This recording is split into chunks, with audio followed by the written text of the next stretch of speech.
So now you see why books are hated and feared. They show the pores of the face of life. The comfortable people want only wax moon faces, poreless, hairless, expressionless. Hmm. I wonder what would happen to society if the government chooses to ban books. Well, that's exactly the case in Fahrenheit 451, written by Ray Bradbury in 1950 and fully published in 1953. Bradbury was influenced by real world events and concerns such as government censorship, McCarthyism, the Cold War, and growing influence of television and mass media. These influences connect directly to the dystopian world of the novel. For example, firemen burn books to stop people from thinking freely, which reflects real historical book burnings and censorship, such as those done by the Nazi Party. Another example is Mildred's obsession with television and her TV family, which reflects Bradbury's fear that technology and entertainment would soon replace reading, critical thinking, and real human relationships. But wait, what is Fahrenheit 451 even about? Let me tell you. Fahrenheit 451 is set in a future America where books are banned and firemen burn any that are found. Guy Montag, he is one of those firemen. He loves his job until a series of encounters force him to question everything his society stands for. He begins reading secretly these very books that he's supposed to destroy, putting everyone and himself in danger. The novel follows his growing awakening as he realizes what his world has lost and what it might cost him to try to change it. Guy Montag is the protagonist of the novel. He's a 30-year-old fireman whose job is to burn books. At the beginning of the story, Montag follows society's rules and enjoys his job because he wants stability and acceptance. However, after meeting Clarice McLaren, he begins questioning his society and becomes curious about books and knowledge. His challenges include fear of the government, conflict with his wife Mildred, and escaping the mechanical hound and authorities. Montag changes greatly throughout the novel. At first, he proudly burns books, but after seeing an old woman die with her books, he begins to understand their importance. Later, he secretly reads books and eventually becomes someone who wants to preserve knowledge instead of destroying it. Fahrenheit 451 contains many important themes and messages. One of the novel's central themes is how censorship destroys critical thinking and it creates ignorance. In Fahrenheit 451, books are banned because they contain difficult ideas and emotions. Firemen don't stop fires, they burn books. Captain Beatty explains that society wanted comfort over truth, so the government removed books to stop people from questioning things. As a result, citizens become emotionally numb and easy to control. For instance, Mildred, Montag's wife, spends all day lost in screens and can't even remember where she met her husband. Bradbury warns that without knowledge and critical thinking, society loses its humanity. Another major theme is the constant struggle between conformity and individuality.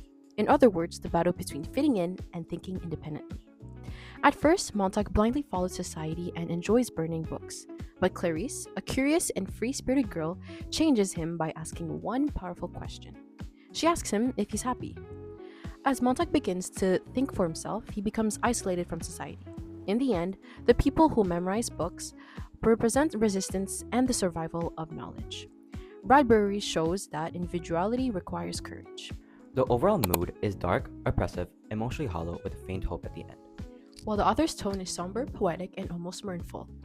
The novel opens with Montag burning books and enjoying it. Bradbury describes the fire in almost beautiful sensory language. The disturbing contrast between the joy Montag feels and what he's actually destroying sets that deep, unsettling tone from page 1. Montag comes home to find Mildred has taken an entire bottle of sleeping pills. The technicians who pump her stomach treat it like a plumbing job, a routine, emotionless. When she wakes up the next morning, she has no memory of it all. Bradbury's tone here is quietly devastating, just pure emptiness. Now, let's get into the societal trends. The two major real-world issues in Fahrenheit 451 are censorship and the loss of critical thinking caused by entertainment and technology. In the novel, books are banned because they encourage people to question authority. The old woman who chooses to die with her books proves how powerful knowledge can be. At the same time, people are distracted by endless entertainment. Mildred, obsessed with her TV family and seashell radios, avoids real conversations and emotional connection. These issues still exist today. Rising book bans in the United States mirrors the novel's censorship, while strict media control in places like North Korea reflects the government's control over ideas. Social media platforms like TikTok also connect to the novel, as constant entertainment can distract people from thinking deeply or forming real human connections. Last but not least, let's move on to the stylistic devices. To talk about the symbolism, fire is the novel's central topic, but Bradbury gives a dual meaning. At the start, fire presents destruction and state control, and Montag burns books without hesitation. By the end, fire transforms into a source of warmth and survival. This shift mirrors Montag's own transformation and forces the reader to reconsider what burning really means in a society that fears ideas. Secondly, as an imagery, it is pertinent to talk about the parlor walls. Bradbury uses a vivid, almost overwhelming sensory imagery to describe the giant interactive TV screens that fill people's living rooms. They are loud, fast, and emotionally hollow. The contrast between the cold brightness of those screens and the quiet intimacy Montag feels when holding a book reinforces the novel's central argument that passive entertainment numbs the mind while literature awakens it. In conclusion, Fahrenheit 451 shows the dangers of censorship, conformity, and a society obsessed with comfort and entertainment. Through Montag's transformation, Ray Bradbury warns readers that without books, knowledge, and independent thinking, people lose their humanity and emotional depth. The novel ultimately reminds us that literature and critical thinking are essential for freedom, individuality, and understanding the true face of life. Thank you so much for listening.